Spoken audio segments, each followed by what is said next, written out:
In this session, we will be carefully looking at our energy-related issues, such a way to find some insight into the issues that are very salient and that have bedeviled our energy sector. Let me just start by setting you in the mood, just so you understand the magnitude of the energy problem we have.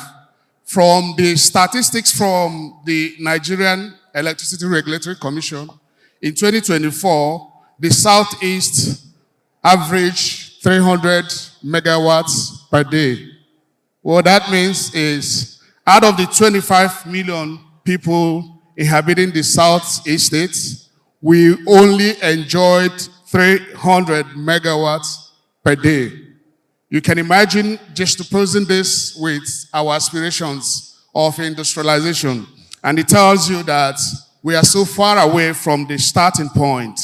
With a population of 25 million having 300 megawatts on a daily basis, that explains the reason why we always have blackouts all over the place. The loss levels in the 5 east states is around the region of 38%. What that means, for every 1 kilowatt hour that we put on the grid, we lose 38% of it. Electricity asset in our southeast is 62%, which means we have a significant portion of our people that are not using electricity. The transmission network is very weak. The distribution network also very weak. The distribution companies haven't been able to do a lot in terms of investment. You have very long distribution lines, almost 400 kilometers moving around. That explains why we can't get electricity to our rural communities. The metering in the market is a very serious challenge. And we know that a lot of people today do not have meters in the southeast states. But what is important is it's a state that has been endowed, that has been renowned to have several resources that can address some of these concerns. So today we'll be looking at also what are the sources of energy we have in the southeast states. How can we harness them to be able to power our industrial revolution, which we so much desire to have.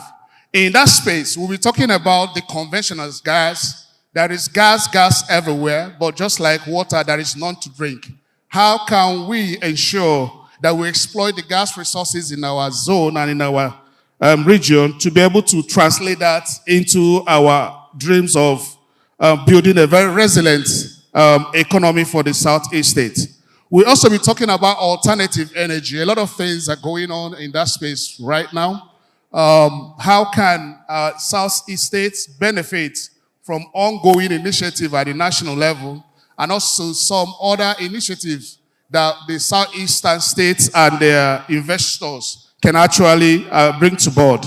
We will also be looking at other mineral resources that can also become a transformative agent in our journey to achieving sustainable, available, and reliable electricity. So on this bit, I have a team that will be working with me this morning. And I would like to introduce the presenter. He is the past immediate managing director of Acela, and he's currently the group CEO of SEV Energy Group. This man has over 30 years experience doing gas business in Nigeria, connecting communities and distributing gas all over the country. And I'm talking of no other person than Mr. Bolaji Osusonya. Please join me in welcoming Mr. Osusonya to the podium as the presenter for this session. Thank you. A round of applause for him as he makes his way to the top. Also joining us this morning to dissect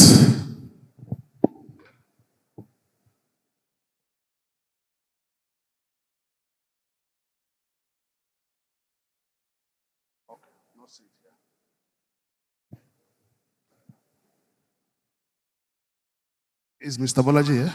Okay. Thank you so much. Thank you. Yeah.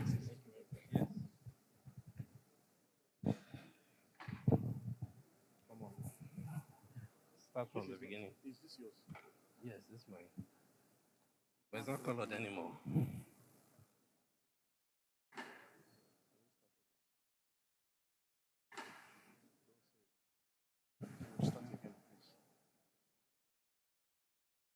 That's it. That's it. Yes. Yeah. Can you come on? So slide on the big screen. Good afternoon. In the interest of time, let me stand on the existing well laid out protocols.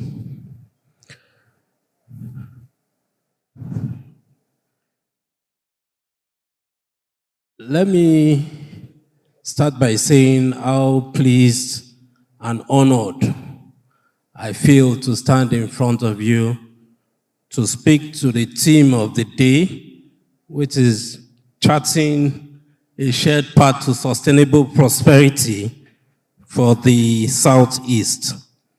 And more specifically, let me talk to powering our industrial ambitions.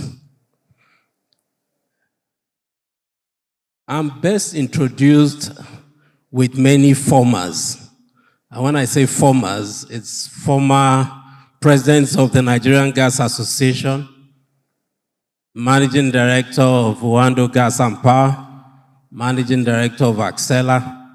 I think the import is that I've spent the last 25 years of my career trying to do exactly this.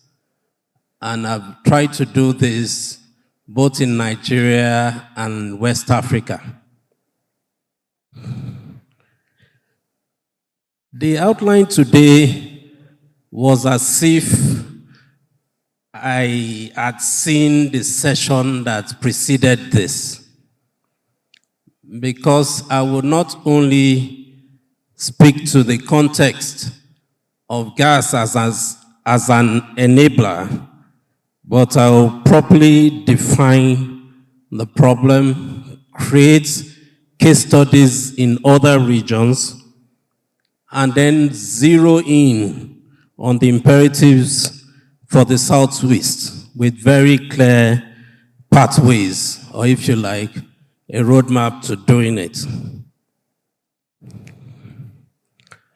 Beginning with the end in mind, and I think when the professor earlier in the day talked about what is the end game and how developmental is it, I think the summary is that we're trying to create an infrastructure out of the significant resource endowment of Nigeria and the region. We're trying to make sure that whatever we do with that infrastructure pays or makes the region a lot more competitive. And the fix, if you like, is a regional connection that just ensures that the whole market is connected. And in terms of milestones and benchmark, we're looking at increasing manufacturing output in this region by over 50% in the next 5 years. And if you're on the social side, easily creating at least 600,000 jobs in that same period.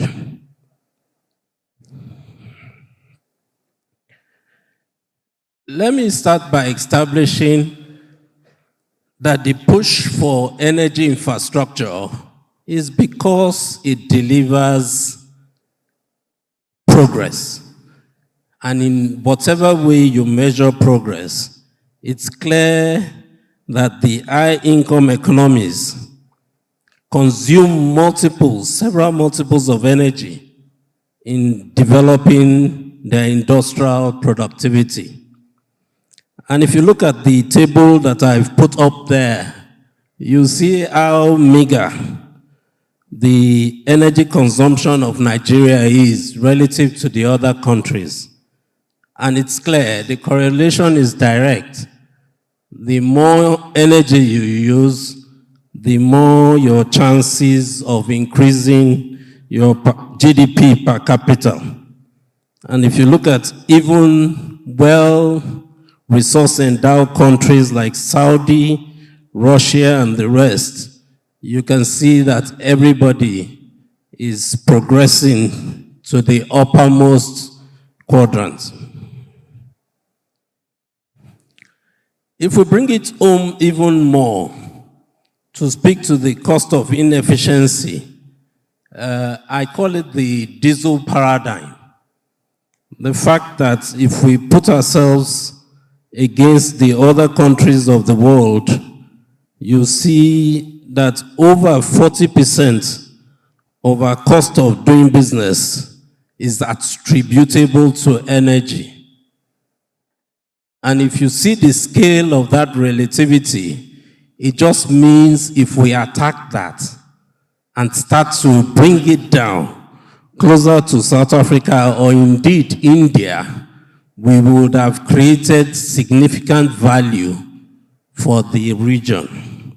So reducing energy cost intensity is certainly critical to restoring competitiveness and unlocking industrial expansion, which I think is the reason we're here. Speaking more to that cost of inefficiency, I put this table up so that you can see the relative attractiveness of each of the fuel sources. So whether you're calling it for power, for process, for furnaces, whatever the industrial application, you will see clearly that on equivalent terms, everything gas is atop this graph. Better than kerosene, better than diesel, better than LPG. The 4 or 5 various other ways or combinations that you can get natural gas cost less. And in some instances, pipeline gas, which is around $8.64 per 1,000 scoff, is easily 4 times cheaper than kero or 3 times cheaper than diesel. So it's clear that if we're trying to look for competitiveness on the energy side, we must look towards gas. That is what I term the obvious gas advantage. And it is not just a national matter. ACFA, for instance, means that that industry in Aba or that industry in Enugu will compete with Cairo, will compete with Tema, will compete with every industrial cluster in Africa. And today, we're not doing very well. In Cairo, we can still get for 5 cents per kilowatt hour compared to the 18 cents per kilowatt hour that we're able to deliver, whether you say it's in Inewi or Aba. So even on a global perspective, our competitiveness will continue to be constrained by our relative cost of power. And I think it was the chairman that made the point that it's really scarcity in the midst of plenty. 209, 210 trillion scoff in reserves mean nothing if we can't really put it to use. Today, 10% of that is fled. Today, that's easily $56.75 billion in waste. So, we can keep burning it, but we can be a little more deliberate and reapply this to ourselves as a region. Let me now zero in on the Southeast region, since that's why we are gathered. And my best description for the state of things today is an obvious omission. The graph on the board basically talked to the way we envisioned the gas pipeline infrastructure in the last 10 years. And as you will see, the only thing that connects Calabar back to Ajaokuta, that really should be the backbone that goes through the southeast, is still in the works. It's not been developed yet, and I dare say may not even be developed if we go at the pace at which we're going. So there are major expansions in other regions, and there's the big unserved demand in the southeast region. And all that is limiting it is that infrastructure gap that we have. I tried to estimate what that unserved market is to be able to better dimension the constraint that we face. In Anambra alone, we're talking about easily 64 companies waiting to consume about 40 million scoff of gas per day. In Enugu, 38 companies hoping to consume about 53. Ebonyi, 20 companies hoping to consume 15.5 million scoff. Abia, particularly around Aba, is able, with 41 companies, can do easily 130 to 125 million scoff of gas today. Imo, 30 consumers, ready to do about 20 million scoff. So you see how enormous. And I put some of the industrial brands so that you can connect with the fact that this market is truly unserved. And beyond what exists already in the Southeast, which my previous slide tries to dimension, there are still very many things that we can unlock. Petrochemicals and fertilizers, ceramics and glass. There are endowments in the Southeast region that just make these natural extensions. Steel and aluminum, rolling mills, textiles and leather, distributed power. And I think it was the chairman of the session that was already talking about how constrained the Southeast, particularly the 5 states, are in terms of power. And then heavy plastics and packaging. So there's a lot to unlock existing today, and there's even a lot to look forward to as emergent sectors of the future.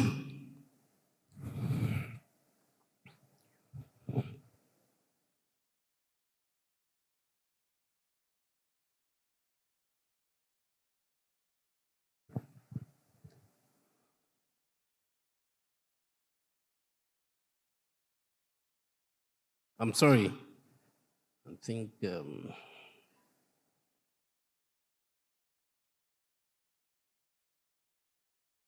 okay, don't worry. So that takes me to what the problem is. And the problem is simply this: the midstream is all that is failing us in the Southeast.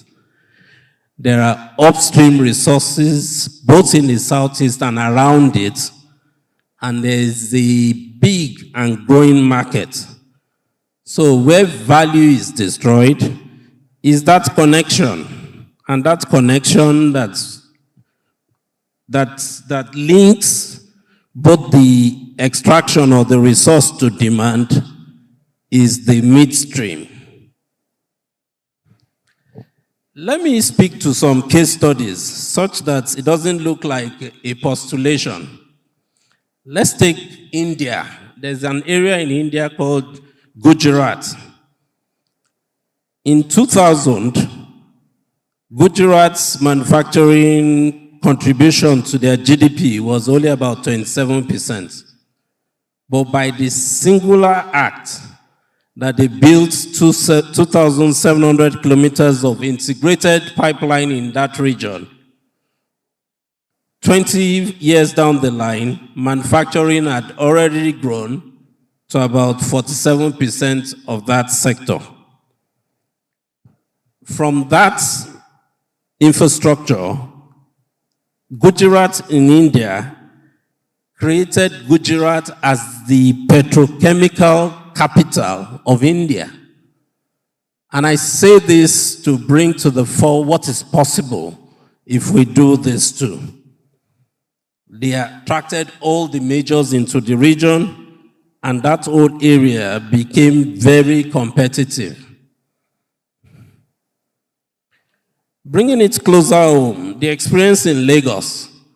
For those who know the Greater Lagos Pipeline, that is a joint venture of GasLink and the Nigerian Gas Marketing Company. That is already in 20 years a 360-kilometer infrastructure connecting over 200 industrial customers. Some of these customers that I spoke about in the Southeast are already using this gas in other parts of the country. So it already tells you that if we put it in the Southeast, it will be a seamless transition. People are just going to move from whatever fuels they're using now and move because they are accustomed and they're used to it.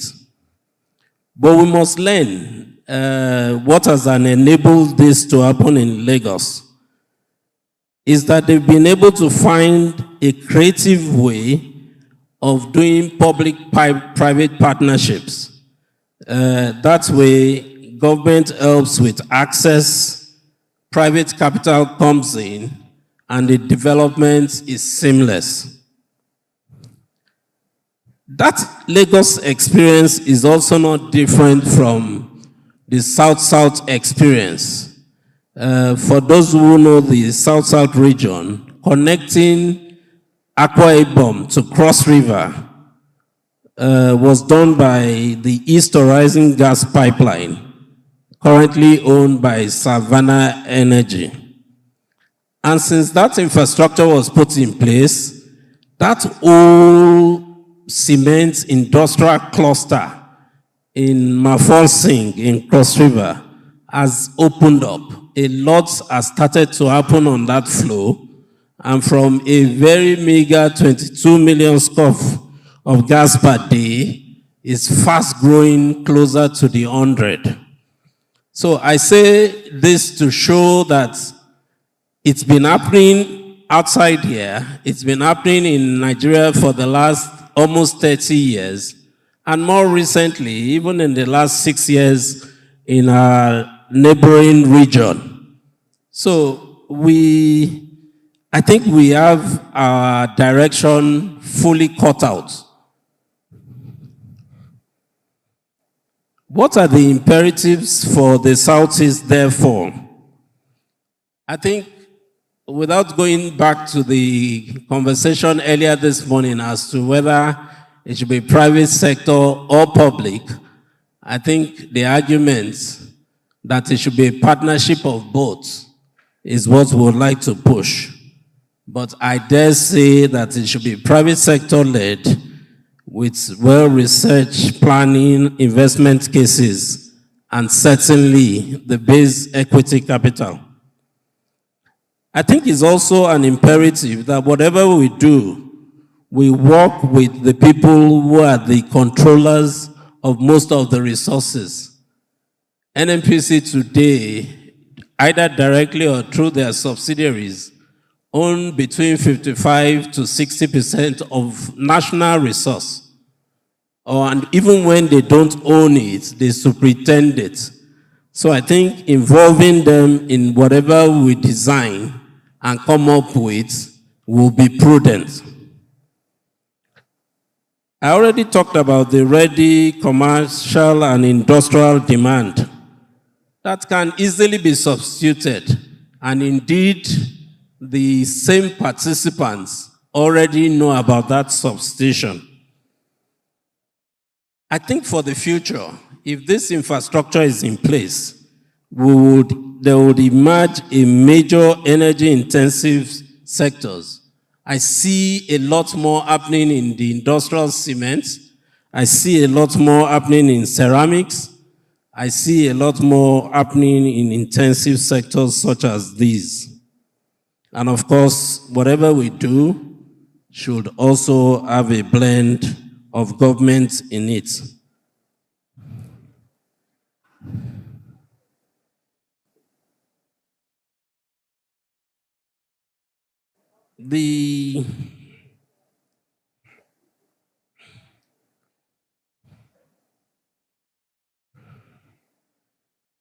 So the vision. Wow. Okay, good. So the vision we see is actually building a reliable gas pipeline that covers all 5 states of the region. This way, we eliminate the primary bottleneck for manufacturing. And in terms of baseline, we will be able to do close to 250 million scf of gas today. There will be easily 150 potential customers that would use it. By the time we build 400 kilometers or less, we would have covered all 5 states. And we will then be able to get gas into more sectors than we currently have. Again, in terms of baseline, this will be 5 times impact in GDP of the region in not more than 5 years. And if we're beginning with the end again, I think we'll see a 70% reduction in energy spend. We will see close to 75% in terms of capacity utilization. And in 5 to 10 years, we'll see easily 600,000 new jobs. Closing, what is the pathway to doing this? I think we need to speak to policy and regulatory enablers. We need to, again, rethink the commercial and offtake foundations. We have to be a bit more creative with the way we raise capital for this. I already said I prefer that is private sector led, and it should be private capital in the most. But because private capital is not directly existent now, I think a commission like ours can catalyze that movement, but there must be a sure pathway for it to be replaced over time so that you can release resources for the other basic infrastructure that will be requiring kickstarting. We'll be pragmatic about the delivery and technical execution, and because this is being discussed and because this has direct impact on the community, I think the concerns around security will be easily dealt with. So closing again, it's a phased approach, connects the states quickly, and less hurriedly gets into industrialization. So simplified right-of-way, regulatory harmonization, and a good look at the security that enables this infrastructure be sustained is what we require. So my final point this afternoon will be to say that the technology exists. The product or the resource exists abundantly. The market waits. They've been waiting for years. It will interest you to know that one of the early adapters of natural gas was actually International Equitable in Aba. You can imagine how many years ago. So they are patiently waiting for this to happen, and the only missing variable is the infrastructure that we need to build. So concluding, ladies and gentlemen, is that we need to build that infrastructure and give the Southeast its deserved right to compete nationally and globally. Thank you.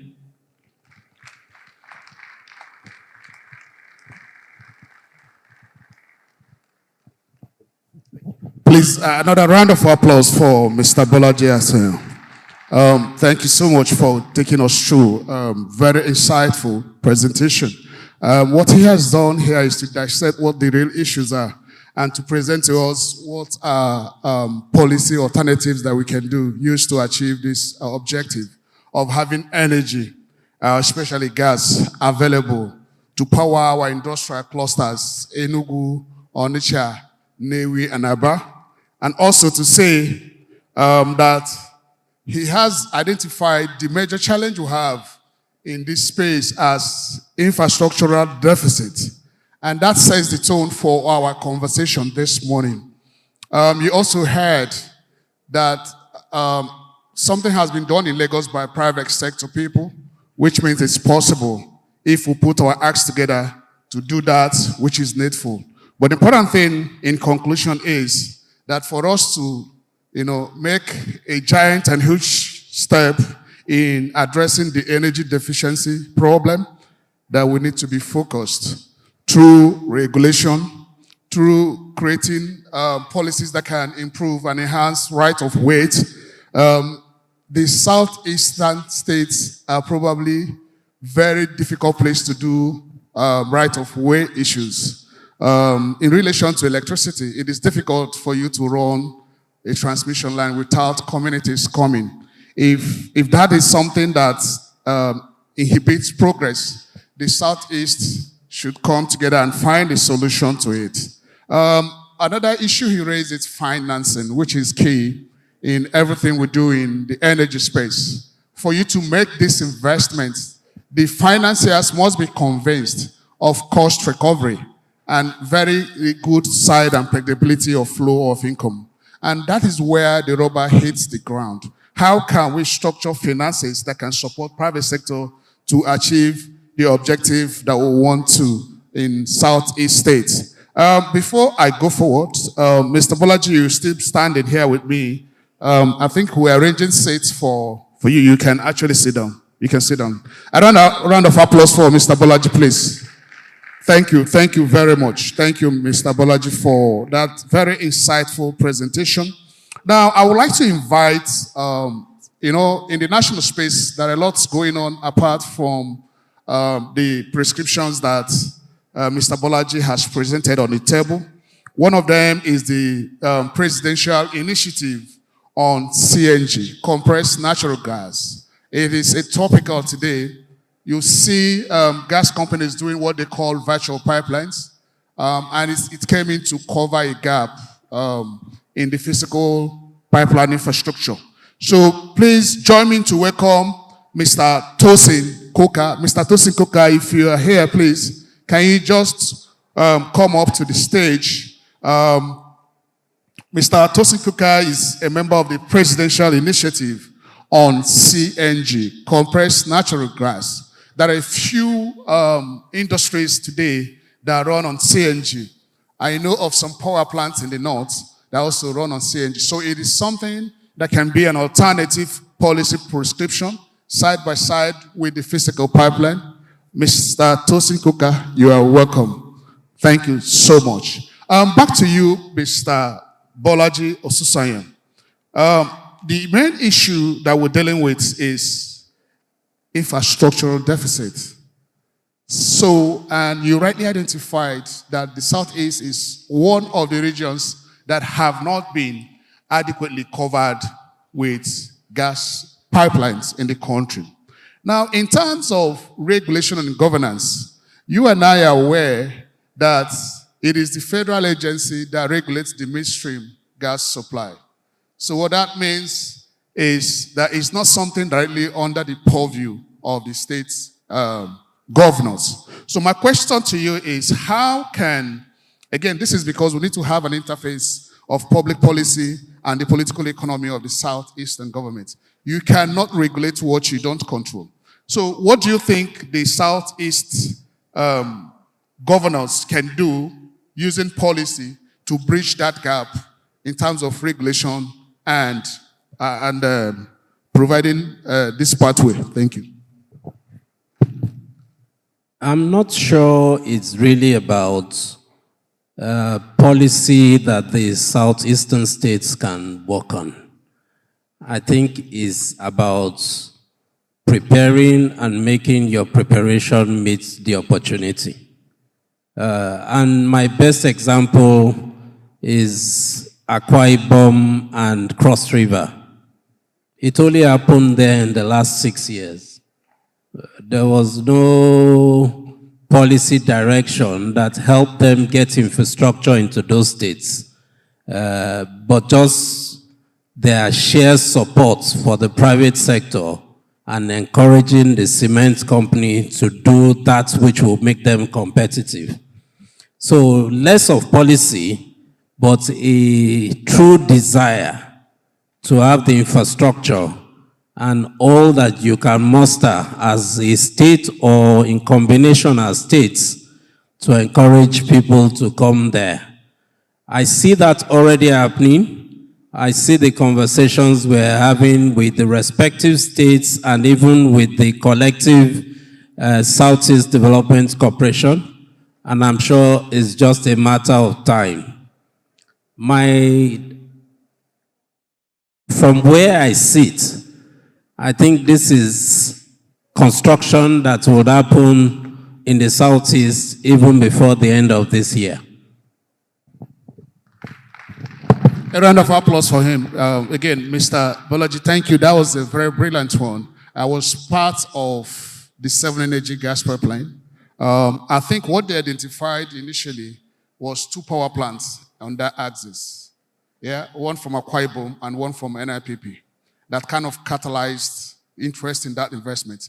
And even in your presentation, you said that the opportunities are there. So it's about making private sector people find their attraction in putting those infrastructures. Now, what essentially that means, if in Aba we have industrial clusters, how do we galvanize our people, private sector, to go and put in pipelines that can serve that purpose? In a way where there is a lot of activities going on, we need private sector people to initiate that investment drive in those lakes, the same as Onitsha and Enugu. And we can't say enough about the role of private sector in driving this process, especially with the thing happening at the federal level where resources are not so much in abundance to achieve them. So it is important as we take some of these discussions out of here that the role of private sector is emphasized in providing this infrastructure that will drive the industrial revolution that we all crave for the southeastern states. Now, let me come to you, Mr. Tosin Koka. A lot has been going on in the CNG space in the last 2.5 years or so. We've seen the stations spring up in so many locations. What do you think is something that the Southeast can benefit from what is going on at the presidential initiative for CNG? Thank you.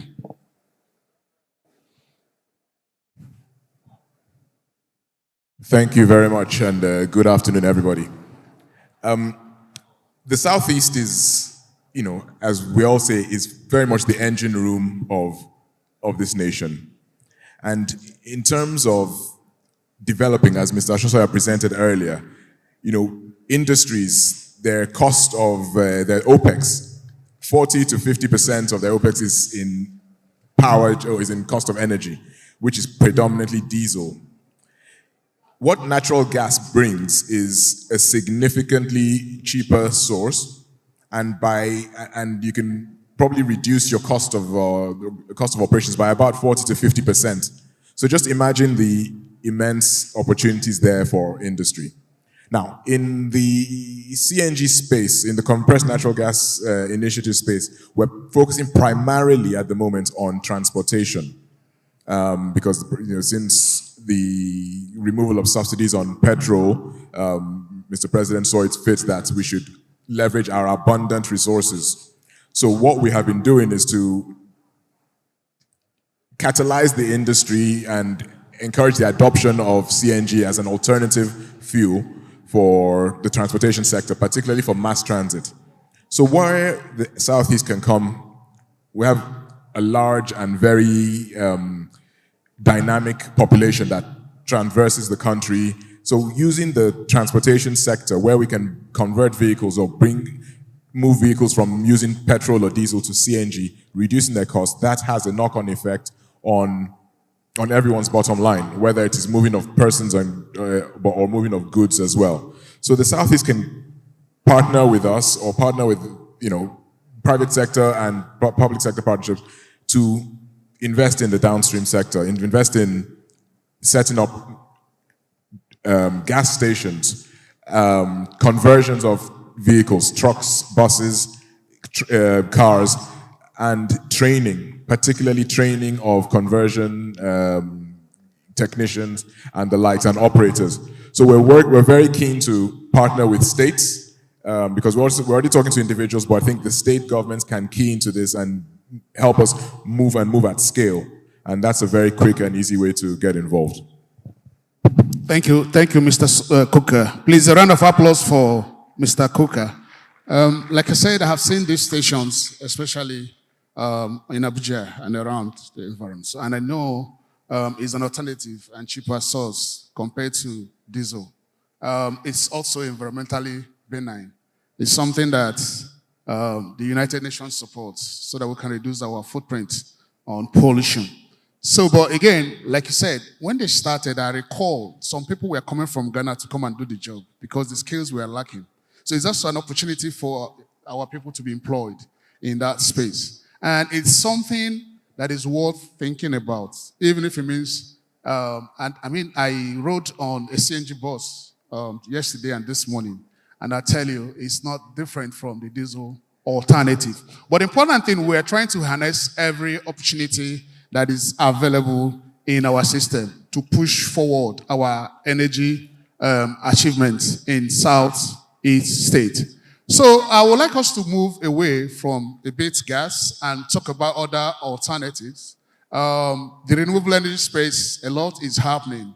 There are so much solar going on, rooftop solar, connected solar, mini grids all over the place.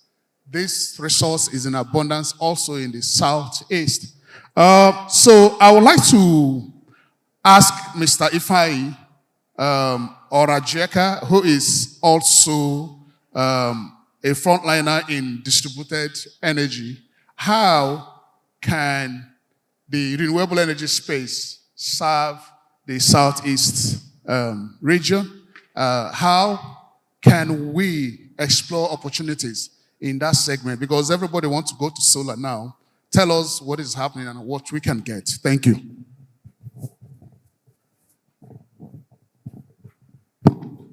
All right, good afternoon, everyone, and thanks a lot, Mr. Moderator, for giving me the floor.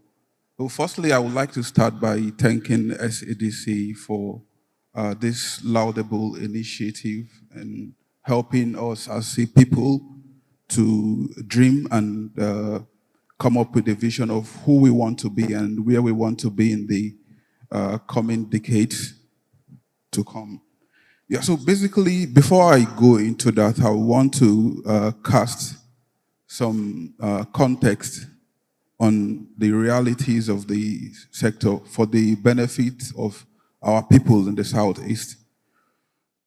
So firstly, one of the biggest challenges facing Nigeria is issue of transmission. We have very weak transmission infrastructure. And that means with a lot of inefficiencies, even though we generate all we can generate through multiple sources, it means it would be very difficult, if not impossible, to get that across to where those power is needed. And that comes to bear the need for quick wins to get us where we need to be and where we aspire to be through distributed renewable energy sources. Last week, or over the past couple of weeks, the country have experienced, I think, about 2 system failures And we have been celebrating the fact that Aba, which is a city in the southeast, wasn't affected by that. And that was because they were able to tap into the distributed renewable energy, infrastructure and system, and providing power to the people of Aba and the likes. And in the same vein, for us in GVE Projects Limited, it wasn't news to us because it's something we've been living over the past 13 years, where we'll have communities, economic clusters scattered around different parts of the country who have been experiencing very reliable energy supply, mostly from solar, including some communities in Anambra State in the southeast. And in a forum like this, it's also important because it's a visioning session. It's also important to point out some of the quick wins and some of the things that can be done to leapfrog the region into the development arena we all aspire to be. Using a case study of China, over the past 3 years, China have consistently deployed in the excess of 200 gigawatts of solar energy, with last year being the most important and critical, where they deployed over 315 gigawatts of solar energy. To put that into better context, I'm 38 years old, and for the greater part of my life, Nigeria has been struggling with between 3,500 and 5,000 megawatts. That's between 3.5 to 5 gigawatts. So it means in just 1 year, China was able to do 63 times what we have in Nigeria as a whole. And that is helping them reposition their energy stability, energy security, and likes of some of the global issues happening that we are all aware of in Venezuela and several other regions of the world. So it's something like this that we as a region need to also look inward, see how we can benefit from some of these. To also share some practical context, between 2015 and 2017, my company, GVE, in collaboration with Bank of Industry, UNDP on one side, and European Investment Bank and the German government on the other side, invested about between 400 and 500,000 US dollars in a state in the southeast and another state in the north central region. But since then, we have been able to do follow-on investment. Since then till now, we're able to scale that investment to about $7 million in the state in the north central, but in the southeast, we have barely struggled. We haven't actually deployed any capital. And why is this so? We didn't require any of the states to put up capital, right? We're going to put on our own capital. But what the states in the North Central did that made us comfortable to invest, and by the way, in that state, we are investing additional $3.5 million this year. They have a state policy on renewable energy, clear policy, actionable policy. They have a clear framework, public-private partnership framework on renewable energy systems development. And they have a law signed by the government that for any mini-grid or renewable energy system being deployed in that state, the state government would provide land at no cost to the project. And because of that, we are still currently at about, from an impact perspective, about 5,000 people being served and about 50 businesses thereabout in the state in the southeast, whereas we are currently serving over 75,000 people and over 5,000 businesses in the state in the north central.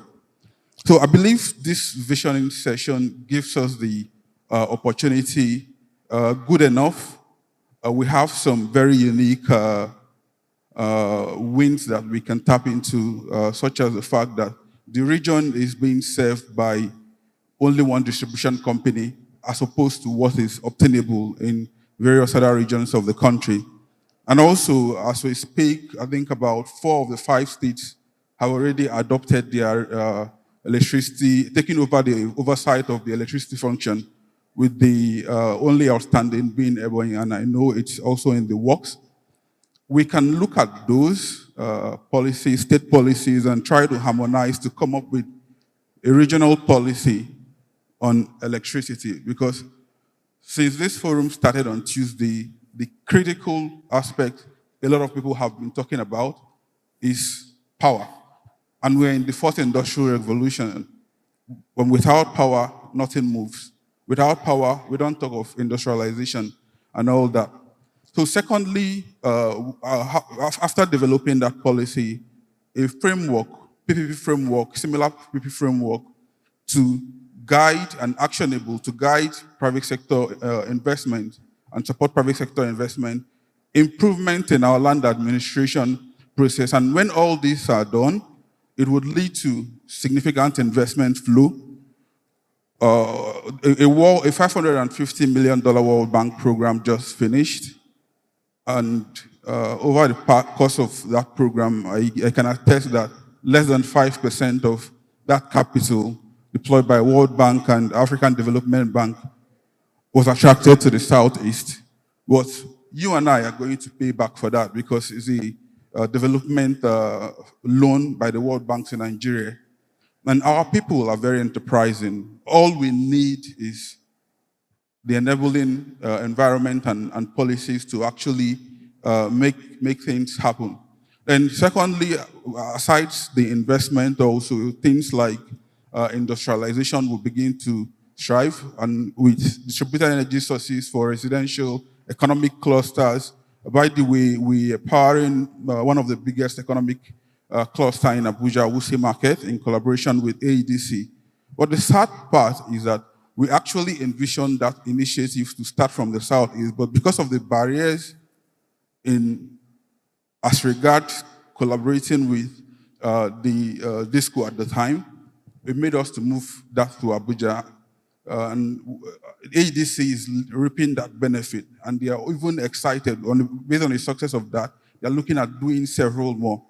Then also, things around with the advent of AI. AI is driven majorly by energy to power the data centers and every other things. If the Southeast has energy sufficiency, nothing stops us from hosting data centers in the Southeast, creating jobs for our people, as opposed to Elon Musk, as he said during the last Davos, taking data centers to the space. So I think I would stop with my famous quote from Eleanor Roosevelt, who says, "The future belongs to those who believe in the beauty of their dreams." We are all here to dream about what the Southeast can be, and we thank SEDC for championing this cause. Today, we can begin to live our future. Thank you.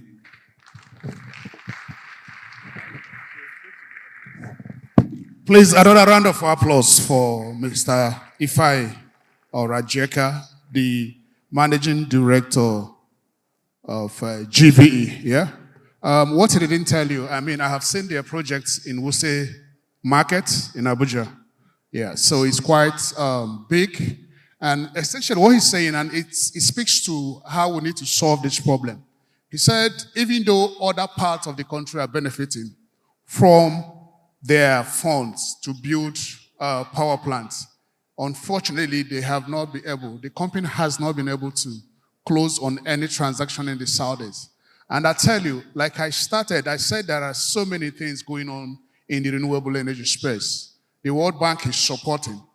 As part of benefiting from that project, you need to put a skin in it. A very, not very too significant. But I can only recall there is only one state that has moved ahead to activate that provision. And that is what other parts of the country they are benefiting from right now. I think that was on the mini grid business segment. Abia State passed the law a few months ago. And I tell you, every day we got inundated by investors that want to do mini grid. So we need to think a lot more bigger than what we're currently saying. I don't know if it is as a matter of general lack of interest or also lack of knowledge on the Southeast states to explore those opportunities. But while we're on that, thank you, Mr. Ifan, again. I would like to talk to the audience. Let me take your questions and your reactions. Because we have limited time, we'll be taking 3 questions right now. So let me indicate by raising your hands, please. If you have a question for us. Who has the microphone, please? Pass the microphone to 1, 2, 3. We'll start with 3 first. Microphone, 1, 2, and 3. Don't worry, we'll come. Hello, everyone. My name is Chimi Obwebile. I'm a Group Business Development Director for a company called MP Infrastructure. So primarily, we are an infrastructure company. We play across all infrastructure places: energy, power, water, roads, construction, smart city development. And one of the areas I have a keen interest is in the gas infrastructure. I know as somebody who has driven a lot of PPPs in the Southeast, I believe that the gas infrastructure should be a PPP between private investors and either the state or federal government. Because, for instance, I come from Imo State. We have the biggest gas reserves in Africa, the biggest. So when we're talking about gas infrastructure, we already have the gas resource. What we need to do is to build a gas ring around the whole of the Southeast to power the industrialization. We are the industrial base of Nigeria. But what I think the SEDC needs to do is probably support the private sector or jumpstart the private sector by helping with the project preparation. Because everything is about bankability. You need to make sure that you have the right off-takers. To get the money, you have to make the project bankable. And the project preparation work is quite intense. But if the SEDC can do that, which I think is an area they have at high level indicated interest, to build the bankability for gas infrastructure and get serious investors who will come together, working with states and federal government, then I think we'll make this happen.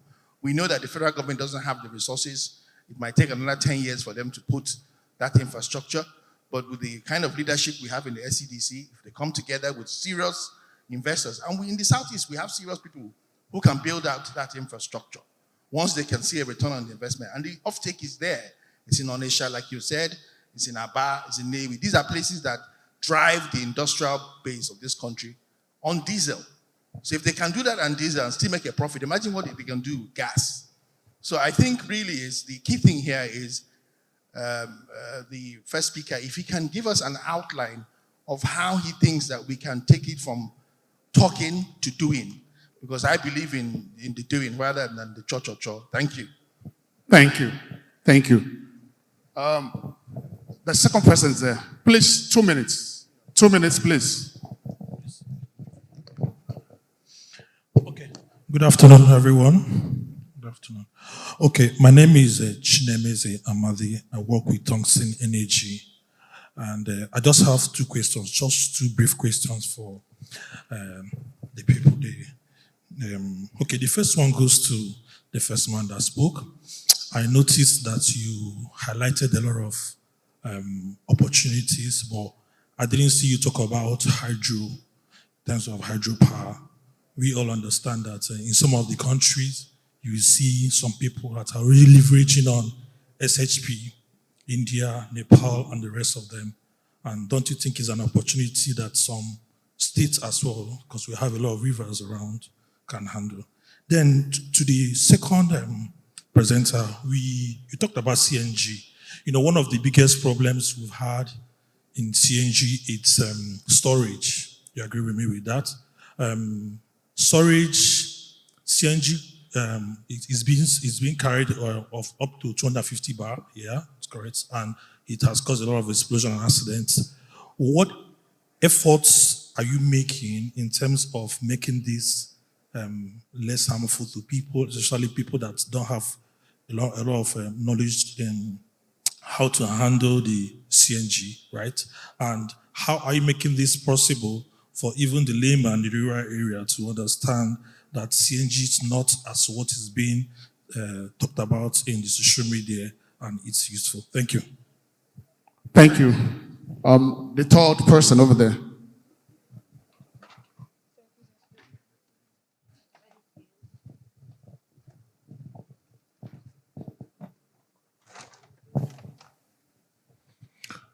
Good afternoon, everybody. So it's like an opinion I want to make. It's about the energy production. I can see that we are constantly talking about CNG and solar, but we need to consider coal.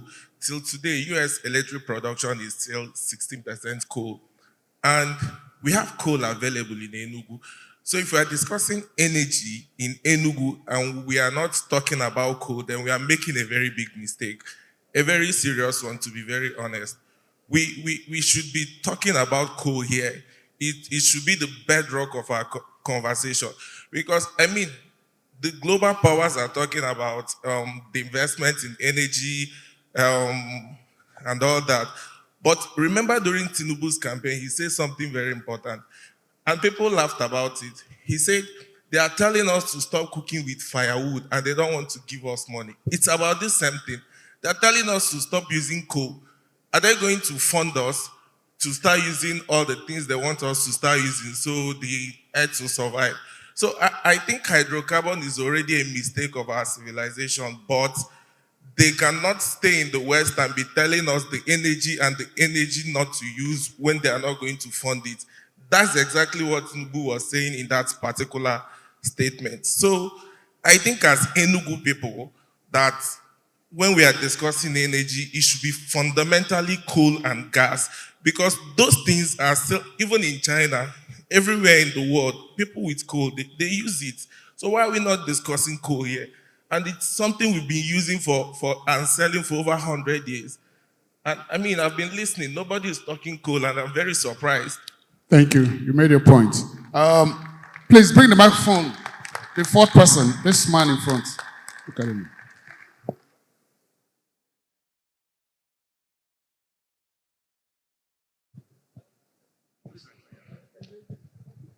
Thank you so much. Thank you so much. My name is Uzo Chuma. I run Anadata and Energy Co. Excellent presentation from the panelists. But we spoke about pipeline gas. And one strong unlock that happened for the West, for the Southwest, was ELPS joining with WACP. And if you look at ELPS very well, it curved into the city at, I think, Tokyo or something like that. We have a project similar that could unlock a lot of things in the Southeast area called OB3. I don't know, my question would be, where are we on that project? The last I checked, we were at the Niger crossing, and it was a difficulty there. Because if that project comes out, the spores will come out and it will unlock industrial areas around it. And then also, that project is a straight line. Could we consider what happened in the West, where it curves into the industrial areas, to make sure that we, galvanize enough gas close with proximate proximity to the industrial clusters that we have existing? Thank you. Thank you. Thank you. Let's just provide some answers to these 4 questions so that we can write on that to move forward. I would like Bolaji to answer the last question about the gas pipeline, the OB2, OB3 gas pipeline. Thank you. Thank you very much. Chairman, if you don't mind, I just want to deal with them the way I wrote them down, if you don't mind. The first gentleman that talked about what SEDC can do about the pipeline infrastructure, thinking about it, he probably should have made the presentation I made. But I'm very pleased with the discussions that we're having with SEDC, that is already coming to be. They are already discussing far and wide with investors that can do exactly what we're prescribing. So I know that's well in progress. The next question was around hydro.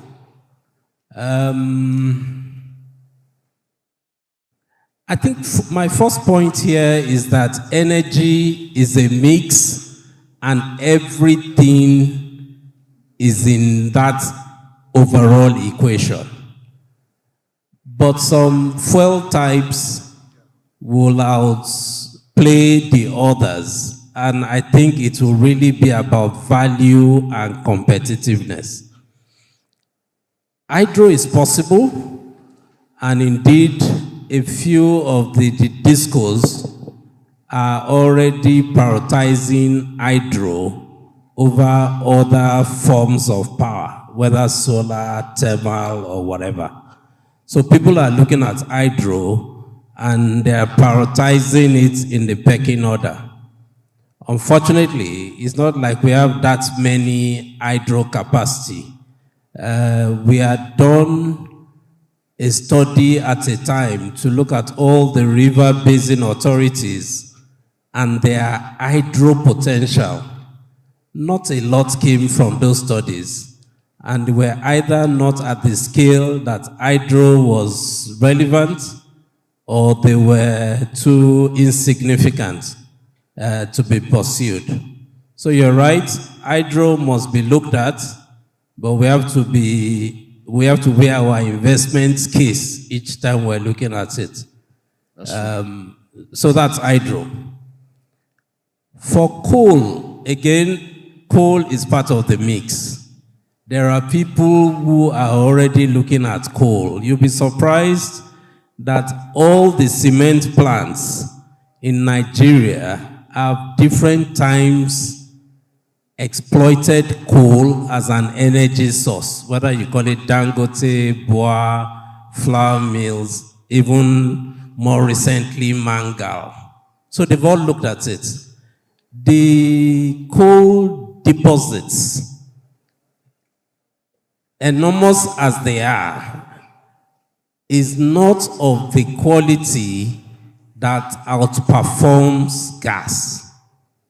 And I'm trying to be very careful how I say that. The coal deposits, as enormous as they are, is still not on a competitive basis outperforming gas. So yes, people are indeed looking at it, and I know they will continue to, but again, it's a pecking order. You prioritize the most competitive before you get to the not so competitive. OB3, you're right, there's a major river crossing that has been problematic. I think they've made good progress now, and the last information I have is that in the next 2 quarters, that OB3 will be complete.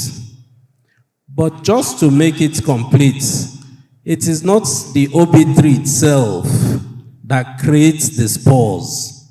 We're going again to the design philosophy of the grid that we're envisioning. We will start with the market, populate or enumerate where those markets are, and then we would, like you do in the line of best fit, put up a design. OB3 would impute, ANO would impute, and every other gas source that we have in the region would impute. So that's the way we will design it. Okay. And that's what's going on. Thanks, sir. I'll quickly add my own. Speaking to the coal debate as well, like Mr. Balaji said, it's definitely an energy mix. Let us leverage what we have to build and to develop this nation. Nobody from outside should come and tell us, like you said, what we should or should not use, or ban us or not fund us. But that is why we have to be in control of our own resources. Hence why gas is being pushed, and by all means coal. But let me remind everyone, yes, the West can talk about, oh, coal is a dirty fuel, blah, blah, blah. With what's happening in Russia, Ukraine, even in Germany, they've reopened their coal mines and they're using coal. So let's stop the double standards. So, Mr. Cooker, can you quickly go to the CNG question? Yes, so the CNG, in terms of storage, yes, one of the challenges of CNG is you can't just store it in any smaller way. You have to use pressurized cylinders to move them across the country or to, to operate. So there's nothing you can do about that. No technology worldwide has come over that. But what we can continue doing is ensuring that it remains safe, and it is significantly safer than any other fuel that we use. A CNG tank or CNG vehicle is far safer than you're sitting on your petrol tank. If you have a spillage of petrol or diesel, it's the ignition, the chances of an explosion of a fire are far, far higher than it is with CNG, just because of the way the pressure devices and stuff. And also, if the CNG does actually escape, it just dissipates in the air. It's lighter than air, and it goes. So what we need to do is to continue to educate. So as PICNG, we've been doing that over time, and we need to clearly redouble our efforts to ensure that people are educated across the nation. And as we let people like you know, and you then be the evangelists and take it on to your families, to your friends, to your schools, to your workplaces, to your villages, and we will all be more better equipped, better informed about CNG. Thank you, Mr. Cooker. I will just take one question from here, please. The microphone. Okay. While we prepare for that, I would like to invite Honorable Kevin Chukwu, an energy expert in the room. Where are you, sir? What's your take on the ongoing conversation, and what value can we get from what you do?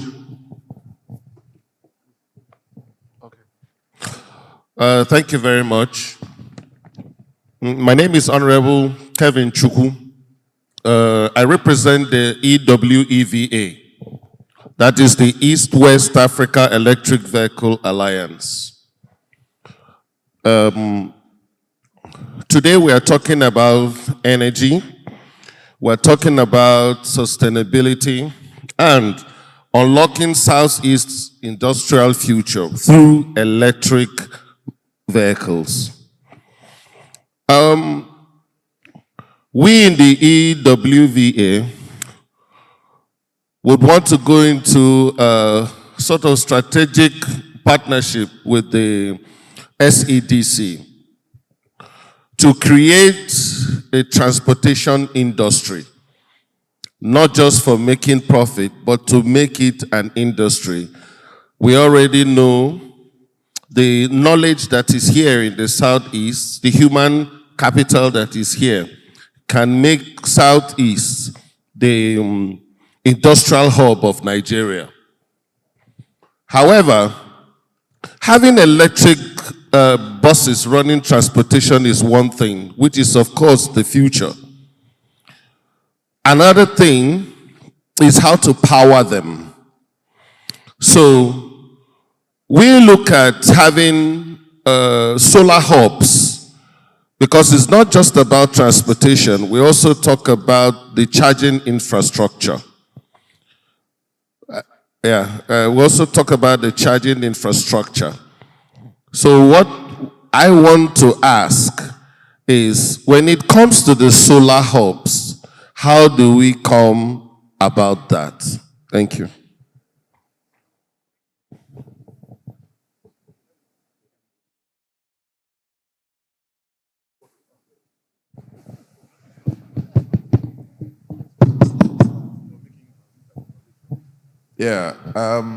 Thank you for all your contributions and interventions, but I would request that we round up, and then if there is any other contribution or interventions that anyone will want to make, you will have all our social media platforms. You can make your contributions, use that medium to make your contributions, and you can be rest assured that we'll take all your contributions into considerations. But however, permit me to ask the permanent secretary here to make use 1 or 2 minutes to submit his interventions before we round up. Thank you. Ladies and gentlemen, thank you so much for the opportunity. I am Dr. Emeka Vitalis, OB MNI, Federal Permanent Secretary. Petroleum resources has been one of my portfolios, and I like what we discussed, but I just want to make this 1 minute speech to it. That we are elites, and the Southeast Zone is a blessed people with industrial nature and virility as well. So I want us to tap into this virility by taking this message down to the grassroots, to the community. Let's be able to create an attitudinal change of our people. Let them move towards using renewable fuel energy as a form of consumption. Let them invest in solar. Let them get gas. You understand? Let us bring our people's intellectual capital and capacity on board to understand it. Because if we remain at the subnational level and discuss, we will end up talking to one another and we'll leave this environment without achieving boots on the ground. So the SEDC has brought us together. The 5 southeastern states, the geographical landmass itself, it's a drop in the sand in the landmass of DR Congo. So that means we are already closely linked. We don't have rivers separating us. The borders between Anambra, Enugu, Imo, it's already non-existent. It's an advantage. So the infrastructural roadmap I see, laying the gas pipeline, are quite an easy thing for the 5 state governors to handle via investing deeply into this. So SEDC has this role of midwifing and getting the 5 eastern state governors to be able to marshal out and invest it, because this drives for greater investment. But the most important part of it all is getting our citizens for the 5 southeastern states to understand it, get them on board, go to the local grassroots community, the village, and speak them. I think we speak one language. We're not a multilingual area of the country. One Igbo language, we will drive it down from the cradle of knowledge, the primary school, down to the tertiary, on why our people will now need to embrace these renewable energy options, drive their own local economy in their homes and enterprises, the businesses using them. That will cause, that would somebody said jumpstart. Yes, that would jumpstart the private industry at the small and micro medium scale, and then bring it up to subnational. And I think the rest will be very good for the Southeast. Thank you so much. Thank you, sir. I agree wholeheartedly with you. Before I round up, I don't want to be biased. I saw a female hand up here, so it would be good to have a gender balance. Give her the microphone. Thank you.